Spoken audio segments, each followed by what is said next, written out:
सारी महिमा मिले। इससे पहले मैं आगे जाऊं, मैं पूछ लूं कि आप मेरी आवाज सुन पा रहे हैं? जी भैया। जी, थैंक यू पास्टर साहब। और खुशी की बात यह है कि हम सब इस माध्यम से भी परमेश्वर की आराधना कर पा रहे हैं और परमेश्वर की उन आशीषों को प्राप्त कर पा रहे हैं। मैं अपनी कलीसिया से ये बात कहता रहा, व्यक्तिगत रूप से भी और अपनी सभाओं में भी इस बात को कहता रहा, और आपसे भी कहना चाह रहा हूं, भले ही हम प्रभु के भवन में नहीं जमा हो पा रहे हैं, लेकिन फिर भी परमेश्वर की भलाई इस बात में कि उसने मुझे और आपको अपने आप से वंचित नहीं रखा। आमीन। परमेश्वर ने अपनी उपस्थिति से आपको वंचित नहीं रखा, परमेश्वर ने अपने वचन से आपको वंचित नहीं रखा, और ये परमेश्वर की बहुत बहुत बड़ी करुणा है, जिसके लिए हम परमेश्वर को धन्यवाद देते हैं। अब मैं जल्दी से संदेश में चलूं ताकि उस समय में मैं अपनी बात पूरी कह पाऊं जो परमेश्वर ने मेरे हृदय पर रखा कि मैं आप सबके साथ बांटूं। जब पास्टर साहब ने मुझे निमंत्रण दिया, उसी समय से मैं प्रार्थना करने लगा और अपने हृदय में परमेश्वर से पूछने लगा, खोजने लगा कि प्रभु किस विषय पर मुझे आपकी कलीसिया से बात करनी चाहिए, आप क्या कहना चाहते हैं अपने लोगों से। और तब परमेश्वर ने जो विषय मेरे दिल पे रखा वो मेरा बड़ा पसंदीदा विषय है, बल्कि मैं उसको बाइबल कॉलेज में पढ़ाता भी हूँ और वो एक बहुत बड़ा विस्तारित विषय है। लेकिन मैं प्रयास करूंगा परमेश्वर की मदद से कि मैं आज एक संदेश में कुछ मुख्य बातें उस शीर्षक की, उस विषय की आप तक पहुंचा पाऊं। और वो विषय कोई नया नहीं है, वो विषय आप अच्छे से जानते हैं, वो विषय आपने कई बार सुना है, और वो विषय है यीशु मसीह की दया, परमेश्वर की दया। हमारी हिंदी बाइबल में हम इसको और भी शब्दों में पढ़ते हैं, जिसे हम कहते हैं पर्यायवाची शब्द। हम दया पढ़ते हैं, हम करुणा पढ़ते हैं। एक और शब्द बाइबल में आया जो कई बार हम नहीं समझते कि वो भी दया से ही जुड़ा हुआ शब्द है, भलाई शब्द है, इवन अनुग्रह शब्द। ये सारे शब्द अगर हम मूल भाषा में बाइबल की जाएं तो ये सब एक इब्रानी शब्द से निकले हैं, हेसेड, या कुछ लोग हसीद कहते हैं। उसी एक शब्द से ये सारे शब्द जुड़े हैं। सो मैं सिर्फ इंट्रोडक्शन में आपसे कह रहा हूं, परिचय में, कि दया, करुणा और भलाई, ये सब एक ही विषय की बात करते हैं, और वो है हमारे परमेश्वर की दया। और आइए हम वचन में देखना शुरू करें।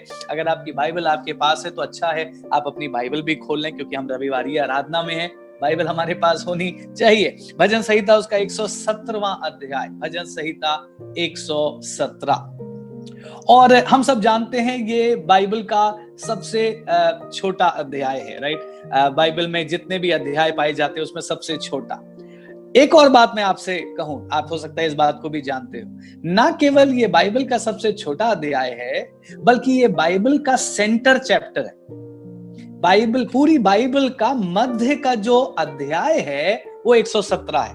आप कहेंगे नहीं, मध्य का पद तो 118:8 है। बिल्कुल सही बात। पद की बात अगर हम करें तो भजन 118 का 8वां पद बाइबल का सेंटर पद है।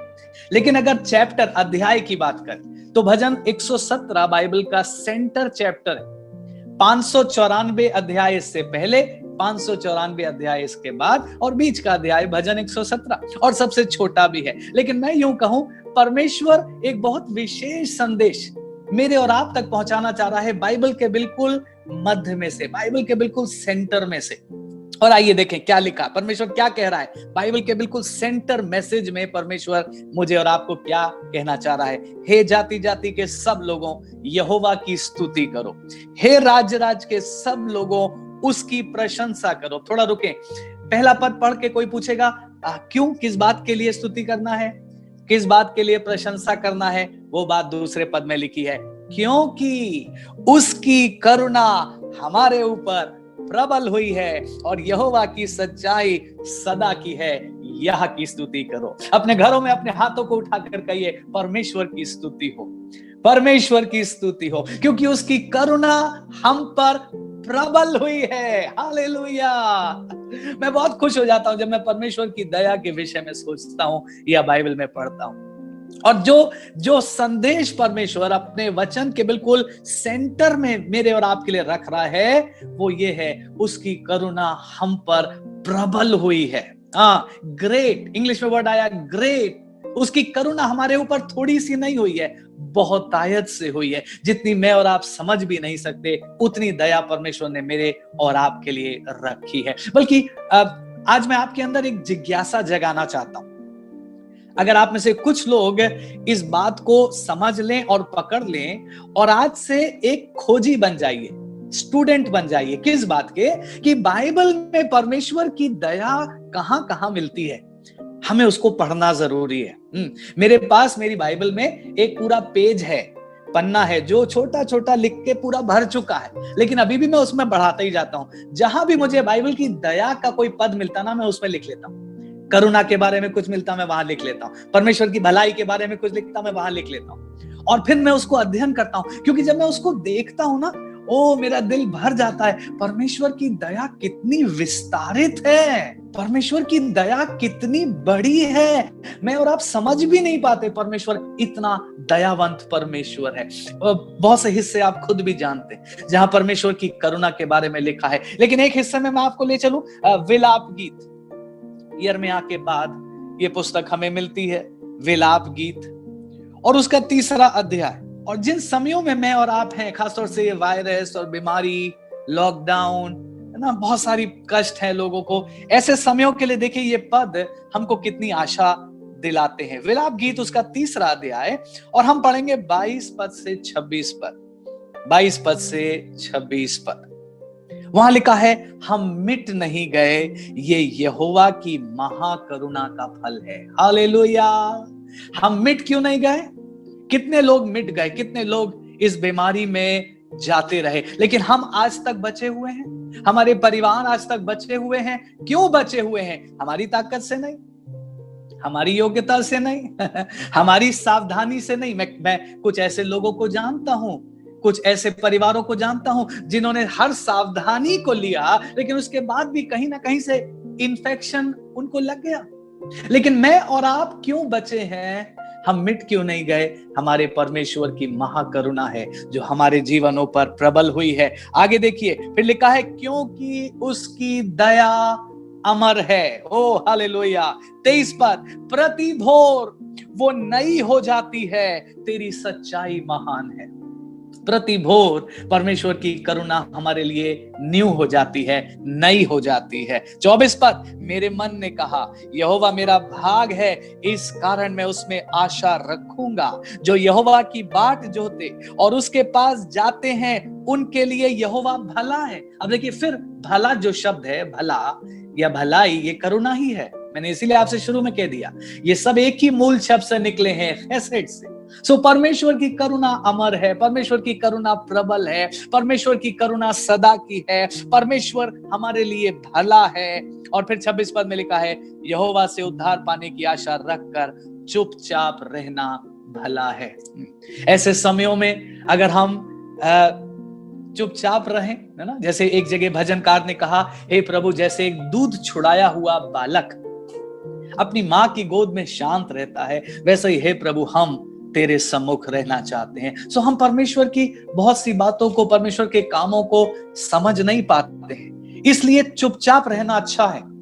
एक बात मैं सिखा रहा हूं चर्च आपको, कई बार क्योंकि जब हम हर चीज पर तर्क वितर्क करने लगते ना, ओ ये वायरस किसने भेजा, कुछ लोग इस पर तर्क वितर्क करते, परमेश्वर ने भेजा, कुछ कहते शैतान ने भेजा। कोई लाभ नहीं ऐसी बातों से, कोई लाभ नहीं, बल्कि परमेश्वर की भलाई पर भरोसा रखकर शांत रहना अच्छा है, चुपचाप रहना अच्छा है। और अगर मुंह खोले तो धन्यवाद देने में मुंह खोले।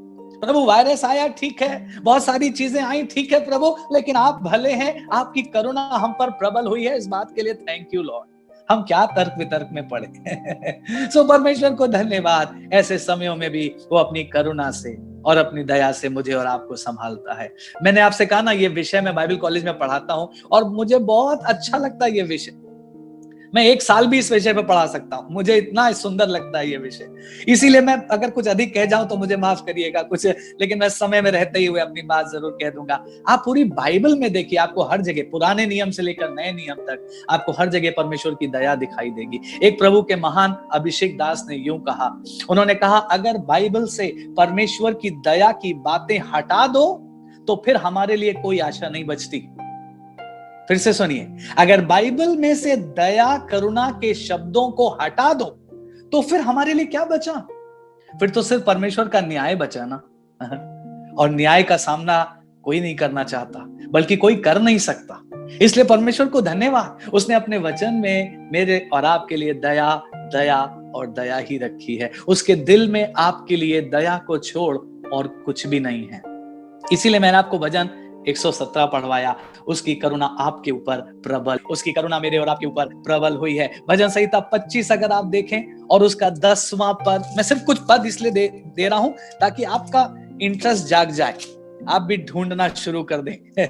भजन 25 उसका 10, जो यहोवा की वाचा और चितौनियों को मानते हैं उनके लिए उसके सब मार्ग करुणा और सच्चाई के हैं। सब मार्ग, सब मार्ग, वो किसी भी रास्ते से लेकर चलता है वो करुणा ही कर रहा है।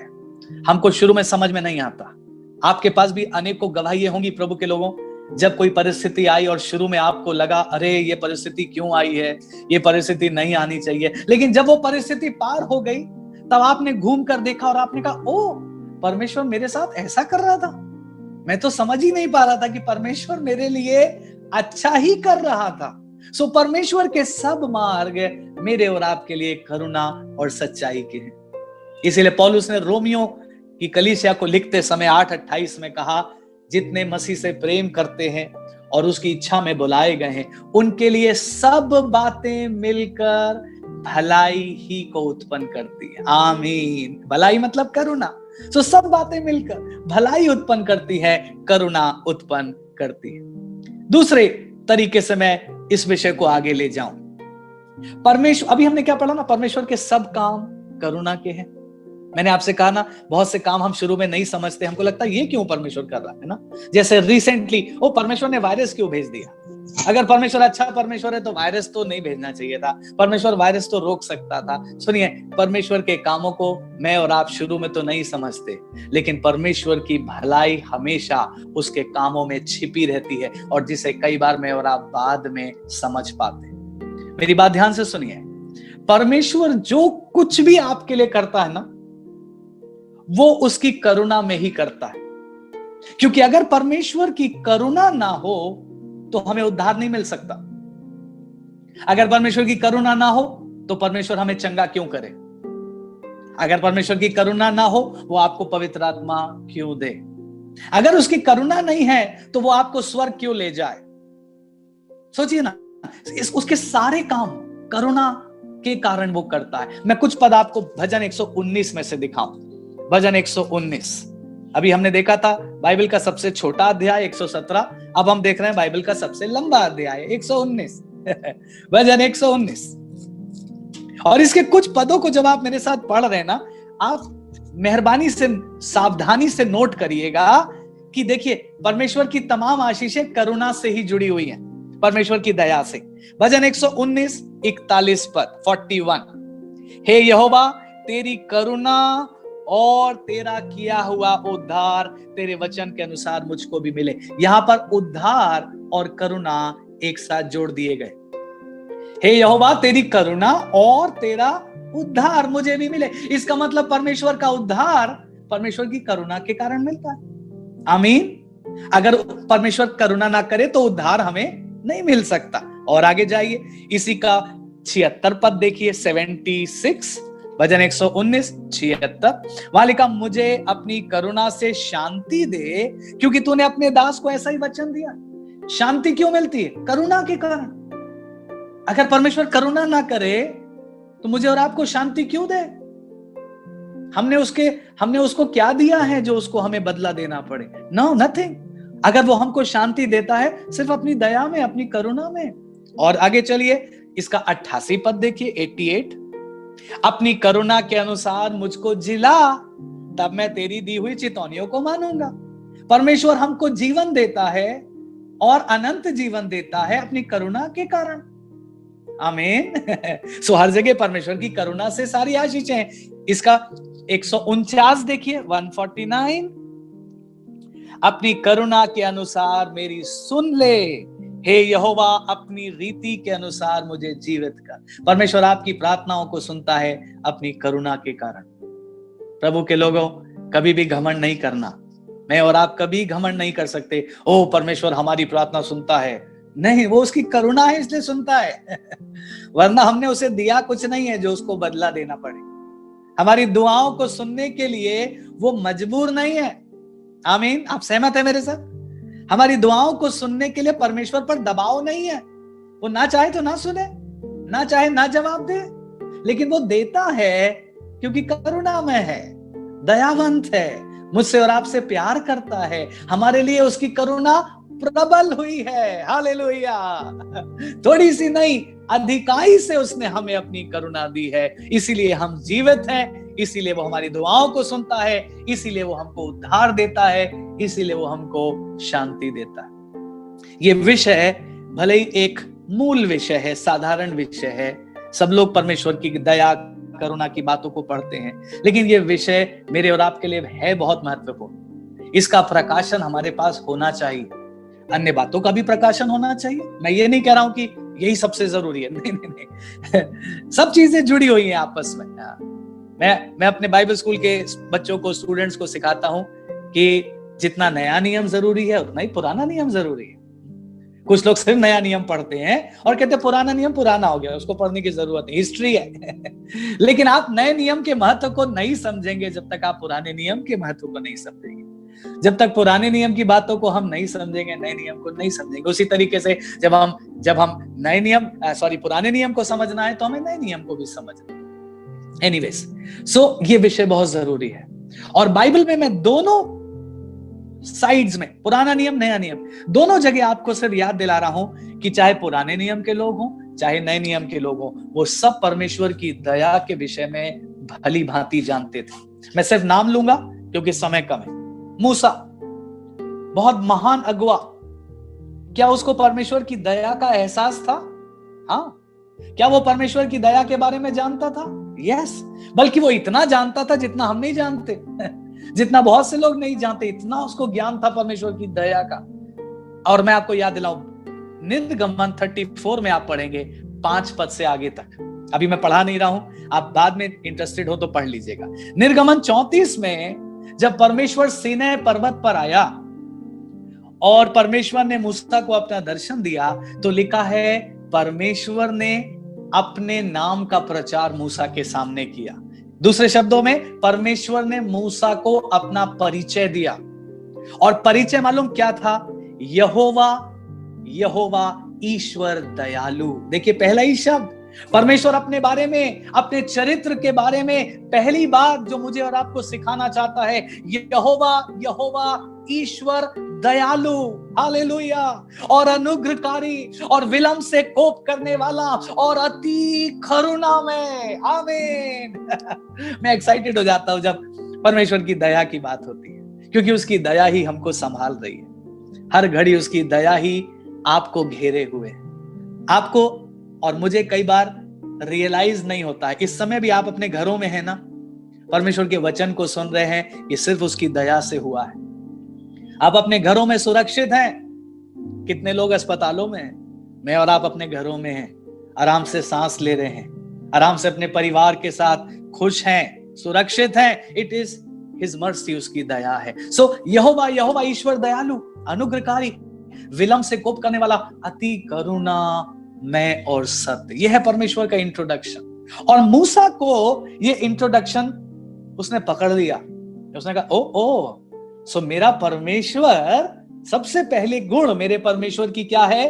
वो दयावंत है, वो दयावंत है। इसीलिए आप आगे की यात्रा में पढ़िए, जब इजरायली 40 साल बार बार परमेश्वर को दुखी करते थे, बार बार परमेश्वर को नाराज करते थे, यहां तक कि परमेश्वर ने 2 बार मूसा से कहा, मूसा तू हट जा, मैं इनको नष्ट कर दूंगा और मैं तुझसे एक नई जाति बनाऊंगा। आपको मालूम है, मूसा इसी प्रकाशन को लेके परमेश्वर के पैरों पर गिरता था, इसी लाइन को लेकर, परमेश्वर याद कर, तू तो दया करने वाला परमेश्वर है। और जब परमेश्वर के सामने वो रोता था, परमेश्वर की करुणा को याद करके परमेश्वर दया कर देता था। मैं एक हिस्से में आपको पढ़ाऊं ताकि आप मेरी बात से सहमत हो जाएं। जरा खोलिए पुराने नियम में गिनती उसका 14वां अध्याय, गिनती उसका 14वां अध्याय। और अगर आप इस अध्याय के ऊपर देखेंगे, शीर्षक पे लिखा लोगों का बुड़बुड़ाना। हम लोग कहते हैं इजरायली बहुत बुड़बुड़ाते थे, हम भी उनसे कम नहीं है हम भी हर बात में कुड़कुड़ाते और बुड़बुड़ाते हैं। आज गर्मी बहुत है, आज ठंडी बहुत है, आज बारिश बहुत है, अरे बारिश नहीं हो रही है। लोगों का बुड़बुड़ाना। और ये वो समय है जब परमेश्वर ने उनसे कहा जाओ कनान में जाओ, और लोगों ने कहा हम नहीं जाएंगे। परमेश्वर नाराज हो गया और परमेश्वर ने मूसा से फिर वही बात कही। परमेश्वर ने कहा मूसा तू हट जा, मैं इनको नष्ट कर दूंगा, मैं तुझसे एक बड़ी जाति बनाऊंगा। लेकिन मैं आपको केवल एक पद दिखा रहा हूं। देखिए मूसा की दुआ क्या थी, 19 पद देखिए, गिनती 14-19। अब इन लोगों के अधर्म को अपनी बड़ी करुणा के अनुसार और जैसे तू मिस्र से लेकर यहां तक क्षमा करता आया है, अब भी क्षमा कर दे। देखिए मूसा को ये बात पकड़ में आ गई थी, मूसा ने इस प्रकाशन को पकड़ लिया था। आप समझ रहे हैं मेरी बात? मूसा को ये अंडरस्टैंडिंग मिल गई थी, परमेश्वर करुणा करने वाला परमेश्वर है। और इसलिए इतनी भयानक परिस्थिति में जब परमेश्वर इतना क्रोधित था कि वो उनको नष्ट करने जा रहा था, मूसा ने 100 बातों की दुआ नहीं करी, एक ही लाइन की दुआ करी, परमेश्वर जैसे अपनी करुणा से तू इनको यहां तक क्षमा करता आया है, आज भी अपनी उसी करुणा में तू इन्हें क्षमा कर। आप समझ रहे हैं विश्वासी लोगों? आमीन। किस बात की समझ मूसा को थी कि परमेश्वर कितना भी गुस्सा हो जाए, ध्यान से सुनिएगा जो मैं कह रहा हूं, परमेश्वर कितना भी गुस्सा हो जाए लेकिन वो दया करना नहीं भूलता। हालेलुया। मैं इसको इन शब्दों में कहता हूं, परमेश्वर अपने क्रोध में अपनी दया को नहीं भूलता, लेकिन अपनी दया में अपने क्रोध को भूल जाता है। हालेलुया। परमेश्वर अपने क्रोध में दया करना नहीं भूलता, लेकिन अपनी दया में अपने क्रोध को भूल जाता है। और इसीलिए तो विलाप गीत की वो बात मेरे और आपके लिए सच है, हम मिट नहीं गए, ये उसकी महाकरुणा का फल है। वरना सच्चाई तो ये है, हमने भी कई बार परमेश्वर की आज्ञा का उल्लंघन किया, हमने भी कई बार परमेश्वर की आत्मा को शोकित किया होगा, हमने भी कई बार माफी मांग के फिर वही पाप दोबारा किए और परमेश्वर के दिल को दुखी किया। जो बातें मना है हम वही बातों में बार बार गिर जाते हैं और परमेश्वर के मन में उठता होगा, ओ ये लोग, मैं बाइबल की बात कह रहा हूं, ये लोग टेढ़ी गर्दन के लोग हैं, नहीं सुधरते, हठीले हैं, नहीं मानते। लेकिन फिर परमेश्वर को क्या याद आता है? उसकी दया। फिर परमेश्वर आपको क्षमा कर देता है, मुझको क्षमा कर देता है, हम सबको फिर से ग्रहण कर लेता है, फिर से अपने पवित्र आत्मा से भर देता है, क्योंकि वो करुणा और दया करने वाला परमेश्वर। मैं जल्दी से आगे जाऊं, मेरा समय थोड़ा सा बचा है। सो मूसा को परमेश्वर की करुणा के बारे में पता था। दाऊद, क्या दाऊद परमेश्वर की करुणा के बारे में जानता था? हाँ, बहुत जानता था। बल्कि दाऊद ने अनेकों भजन लिखे परमेश्वर की करुणा के बारे में, अनेकों। आप आज के बाद जब भजनों को पढ़ना शुरू करें, आप देखिएगा अनेकों भजन। कितने भजन तो इन्हीं शब्दों से शुरू हुए, यहोवा का धन्यवाद करो क्योंकि वो भला है और उसकी करुणा सदा की है। दाऊद के पास प्रकाशन था, सुलेमान के पास प्रकाशन था। ये सब पुराने नियम के लोग हैं, पुराने नियम के नबी, यिर्मयाह, होशे, दानियल, इन सब के पास परमेश्वर की दया का बहुत प्रकाशन था। और ये सब जानते थे कि परमेश्वर सब कुछ हमें देता है सिर्फ अपनी दया के कारण। मैं सिर्फ आपको एक दो घटनाएं याद दिला के आगे बढ़ रहा हूं, समय नहीं कि हम बाइबल खोल के उन बातों को देख पाए।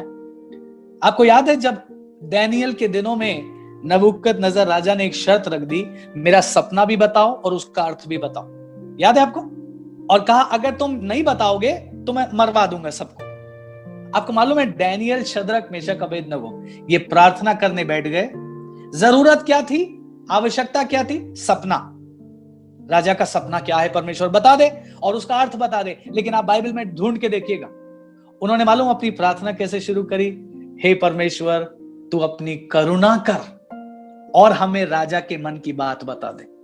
दानियल को पता था अगर परमेश्वर करुणा करेगा तभी उसको सीक्रेट मालूम पड़ेगा। इसी प्रकार से अनेकों नबियों को परमेश्वर की दया के बारे में मालूम था। नए नियम में चलिए, क्या नए नियम के लोगों को परमेश्वर की दया के बारे में मालूम था? बहुत मालूम था, बहुत मालूम था। मैं आपको एक बात याद दिलाऊंगा, आप झट से समझ जाएंगे। जितने लोग यीशु के पास प्रार्थना करने या कोई आवश्यकता के लिए आते थे, चाहे वो अंधे हों, चाहे वो दुष्टात्मा ग्रसित लोग हों, सब एक ही लाइन की दुआ करते थे, हे यीशु नासरी, दाऊद की संतान, हम पर क्या कर? दया कर। हालेलुया। हर किसी की एक ही दुआ, हर किसी की एक ही दुआ। मैं देख रहा हूं आप लोग हंस रहे हैं, खुश हैं, हाथ उठा रहे हैं, क्योंकि आप वचन को समझ पा रहे हैं। Thank you, thank you. सबकी एक ही दुआ, हे यीशु नासरी, दाऊद की संतान, हम पर दया कर। आपको मालूम 10 कोढ़ी आए यही दुआ लेकर, यीशु ने उनको कोढ़ से चंगा कर दिया। वो अंधा बर्तिमाई आया, यीशु रास्ते से जा रहा था, बर्तिमाई को पता लगा यीशु नासरी जा रहा, बर्तिमाई यही चिल्लाने लगा, हे यीशु नासरी, दाऊद की संतान, दया कर। यीशु ने उसकी अंधी आंखें खोल दी। एक कनानी महिला आई जिसकी बेटी को दुष्टात्मा सता रहा था, यही दुआ, हे यीशु नासरी, दाऊद की संतान, मुझ पर दया कर, मेरी बेटी को चंगा कर दे। सो हम क्या देख रहे हैं, पुराना नियम हो या नया नियम, लोगों को परमेश्वर की दया के बारे में मालूम था। आज पहली बात जो मैं आपके दिलों में बोना चाहता हूं पवित्र आत्मा की मदद से, वो ये है, याद रखिएगा, परमेश्वर अति करुणामय परमेश्वर है।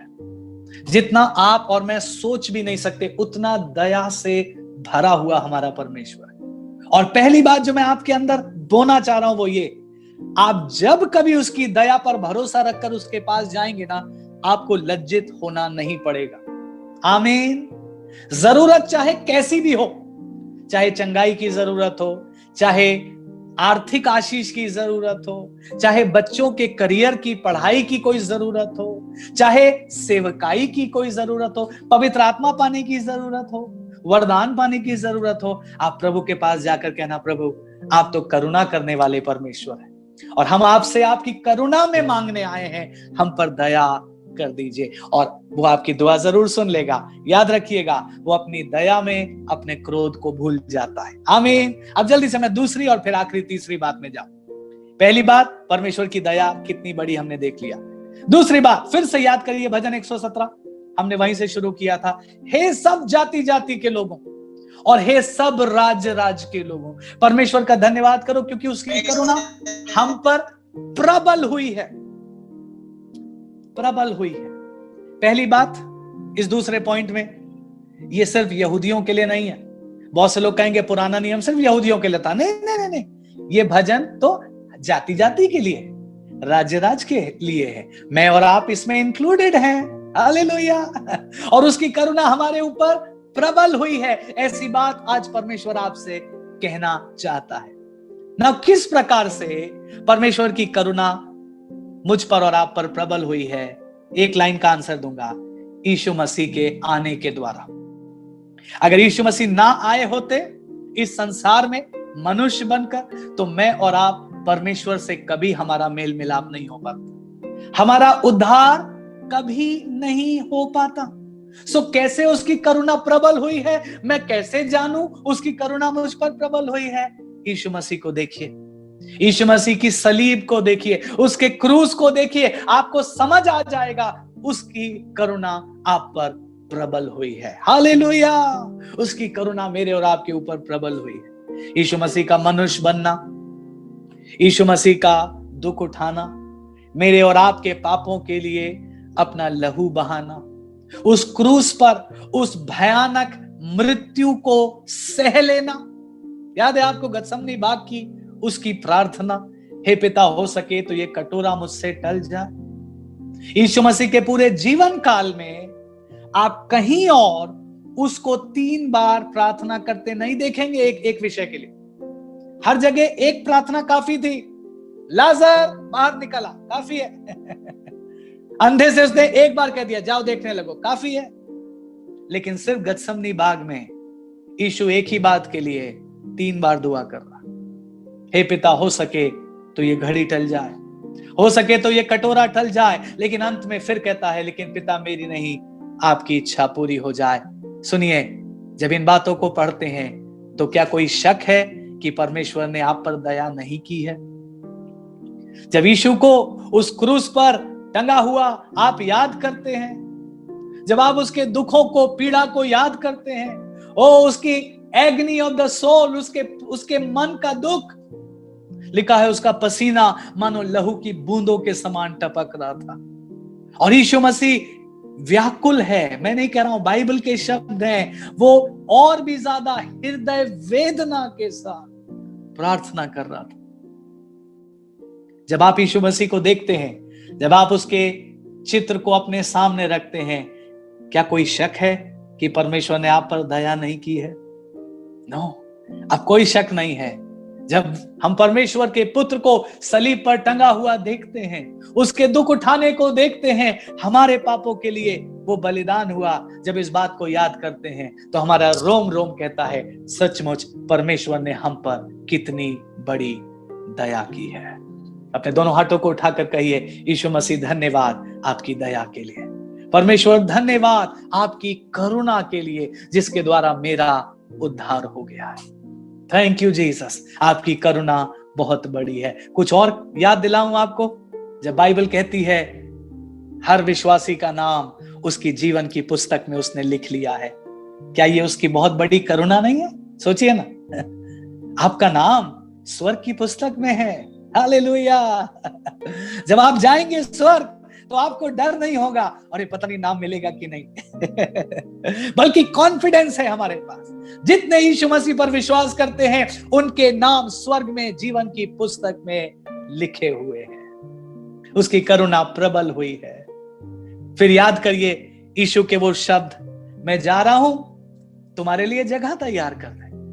आपके लिए परमेश्वर का पुत्र, उद्धारकर्ता यीशु स्वर्ग में जगह तैयार कर रहा है। आप सोच सकते हैं? आप सोच सकते हैं इस दुनिया में कोई आपके लिए फ्री में एक छोटा सा कमरा भी नहीं बनाएगा उसका भी पैसा मांगेगा। और यहां परमेश्वर और परमेश्वर का पुत्र स्वर्ग में मेरे और आपके लिए जगह तैयार कर रहा है। उसने कहा, मेरे पिता के घर में बहुत सा रहने का स्थान है, मैं जा रहा हूं तुम्हारे लिए जगह तैयार करने, ताकि फिर वापस आऊं और तुम्हें भी वहां ले जाऊं जहां मैं और मेरा पिता है। हालेलुया। ये परमेश्वर की करुणा है जो प्रबल हुई है, बहुत बड़ी करुणा जो परमेश्वर ने मेरे और आपके ऊपर करी है। क्विकली मैं तीसरी और आखिरी बात कह रहा हूं, और इस तीसरी और आखिरी बात में मैं दो बातें आपसे करने के लिए कह रहा हूं। ये दो बातें मुझे और आपको सीखना है और करना है। पहली बात हमने क्या देखा? परमेश्वर की दया बहुत बड़ी है। जो भी उसकी दया को समझकर उससे दुआ करता है, परमेश्वर उसको कभी लज्जित नहीं करता। दूसरी बात हमने क्या देखा? कैसे परमेश्वर की दया हमारे जीवन में मसीह के द्वारा, यीशु मसीह के इस दुनिया में आकर हमारे लिए बलिदान देने के द्वारा। और तीसरी और आखिरी बात जो हम देख रहे हैं वो ये है कि जब मैं और आप परमेश्वर की दया के खोजी हैं, दो काम हमें करने हैं। पहला काम ये, अब हम अपने जीवन के हर पहलू में परमेश्वर की दया को देखना शुरू करें। हम सांस ले रहे हैं, समझें ये परमेश्वर की दया है। हमारे पास अच्छी कलीसिया है, हम समझें ये परमेश्वर की दया है। हमारे पास परिवार है, समझें ये परमेश्वर की दया है। कोई बीमारी से परमेश्वर आपको चंगा करता है, उसकी दया है।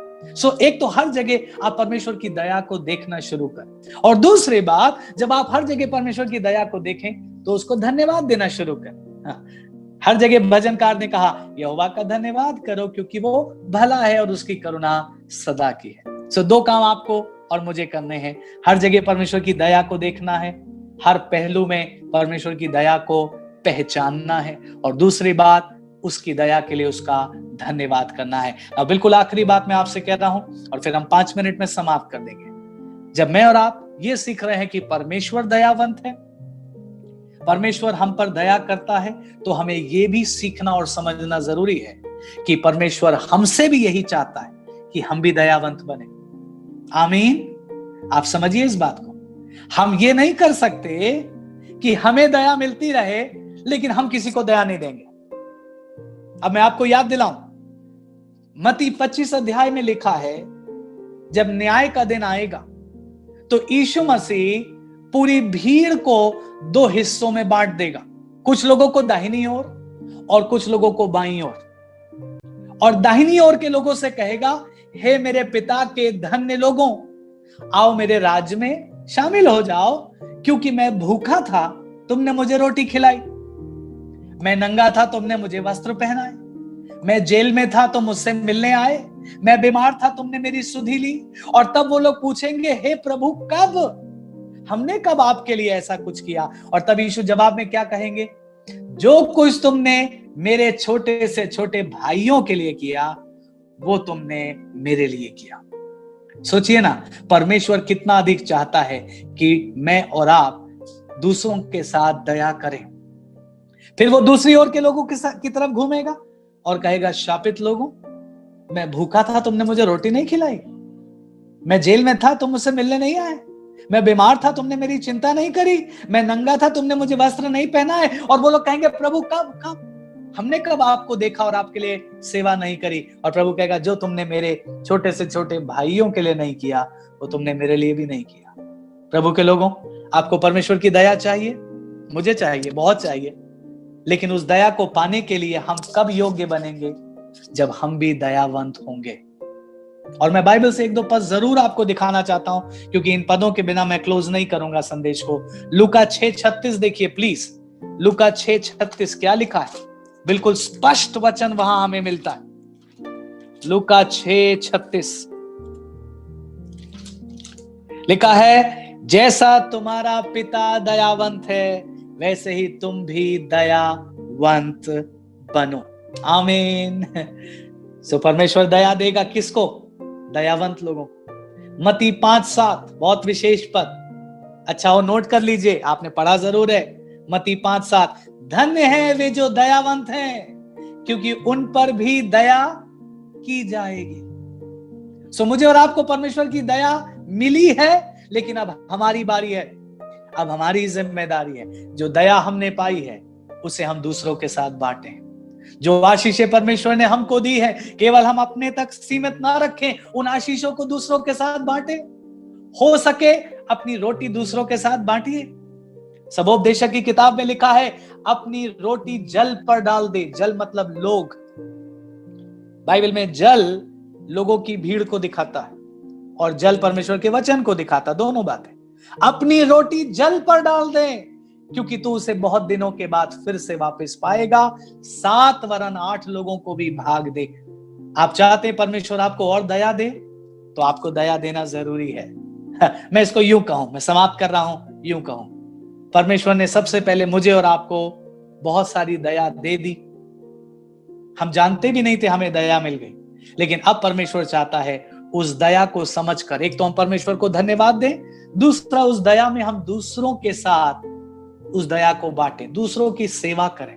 जो हो सके हम दूसरों की मदद करना शुरू करें। कलीसिया में लोगों की मदद करना शुरू करें, पड़ोसियों की मदद करना शुरू करें, दूसरों के लिए प्रार्थना करें। आपको मालूम है, जब कोई किसी और का प्रार्थना में बोझ उठाता है, उस व्यक्ति पर बहुत बड़ी दया आप करते हैं। कोई किसी और के साथ रोटी बांटता है, आप उस पर दया करते हैं। सो जब आप दूसरों के लिए दया करेंगे, परमेश्वर खुश होकर आपको और अधिक दया देगा। लेकिन क्या हो अगर कोई व्यक्ति दया ना करे? उसे दया मिली है लेकिन वो दया नहीं करे। प्लीज मेरे साथ इस बात को ध्यान से समझिएगा। बाइबल में लिखा है, एक राजा का एक लेनदार था और राजा ने उसको बहुत बड़ी मात्रा में धन दिया था और इसके पास चुकाने के लिए नहीं था। तो राजा ने इसे कहा, तो मेरा धन वापस ला वरना मैं तुझे जेल में डाल दूंगा। और ये जाकर रोने लगा। इसने कहा, नहीं नहीं राजा, मुझ पर दया कर और मैं लौटा दूंगा। तो राजा को तरस आ गया और राजा ने कहा, अच्छा ठीक है, जा मैंने तेरे सारे उधार को माफ कर दिया, बहुत बड़ा उधार। उसने कहा, जा मैंने माफ कर दिया, अब तुझे नहीं लौटा।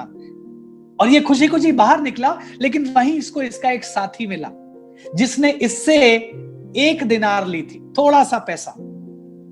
और इसने अपने साथी को पकड़ा और बोला, मेरा पैसा ला। और उसने कहा, भाई अभी मेरे पास नहीं है, मैं चुका दूंगा। और इसने क्रोधित होकर उसको मारा और उसको जेल में डलवा दिया। अब सोचिए ना, इसका इतना बड़ा उधार माफ हुआ, लेकिन इसने अपने साथी का थोड़ा सा माफ नहीं किया। और जब ये बात राजा को पता चली, राजा ने इसको वापस बुलाया और बोला, दुष्ट दास, अगर मैंने तेरा इतना क्षमा किया था तो क्या अवश्य नहीं था कि तू अपने भाई का क्षमा करता। इसलिए अब मैं तुझ पर की गई दया को वापस करता हूं। जो मैंने तेरा उधार माफ किया था मैं उसे कैंसिल करता हूं और अब मैं तुझे जेल में डालता हूं और तुझे मेरा उधार लौटाना पड़ेगा। प्रियो, मैं और आप क्या सीख रहे हैं? हमने दया पाई है, दूसरों को दया देना जरूरी है, क्योंकि जब हम दूसरों को दया देंगे तो परमेश्वर हमें बदले में और अधिक दया देगा। एक बिल्कुल आखिरी पद पढ़ लीजिए, उसके बाद हम समाप्त कर देंगे। याकूब 2:13, याकूब 2:13। ये पद मुझे बहुत इंपॉर्टेंट लगता है दया के विषय में, इसलिए आप अगर उसको देख लेंगे तो अच्छा रहेगा। याकूब की पत्री, उसका 2 अध्याय 13वां पद, देखिए क्या लिखा है। क्योंकि जिसने दया नहीं की उसका न्याय बिना दया के होगा। दया न्याय पर जयवंत होती है। जिसने दया नहीं करी उसको भी न्याय के दिन दया नहीं मिलेगी। अभी हम देख रहे थे ना, न्याय के दिन यीशु मसीह ने क्या कहा? हे पिता के धन्य लोगों, तुमने भाइयों पर दया की, आओ मेरे राज्य में शामिल हो जाओ। लेकिन जिन लोगों ने दूसरों पर दया नहीं करी उनसे क्या कहा? दुष्ट, तुमने दया नहीं करी इसलिए अब तुमको दया नहीं मिलेगी। सो प्रियो, प्रभु की कलीसिया, विश्वासी लोगों, मैं आपसे निवेदन करता हूं, एक तो परमेश्वर की दया को समझना शुरू करिए, उसकी दया के लिए धन्यवादी बने रहिए, और तीसरी बात, जितना हो सके दूसरों के साथ दया करिए। आमीन। क्योंकि जितना आप दूसरों के ऊपर दया करेंगे उतना ही परमेश्वर बदले में आप पर और आपके परिवार पर दया करता जाएगा। प्रभु को बहुत धन्यवाद, थैंक यू, आपने मुझे ये आदर दिया, मैं परमेश्वर के वचन को आप तक पहुंचा सका, मेरे लिए बड़ी खुशी की बात है। सारी महिमा परमेश्वर को देते हैं।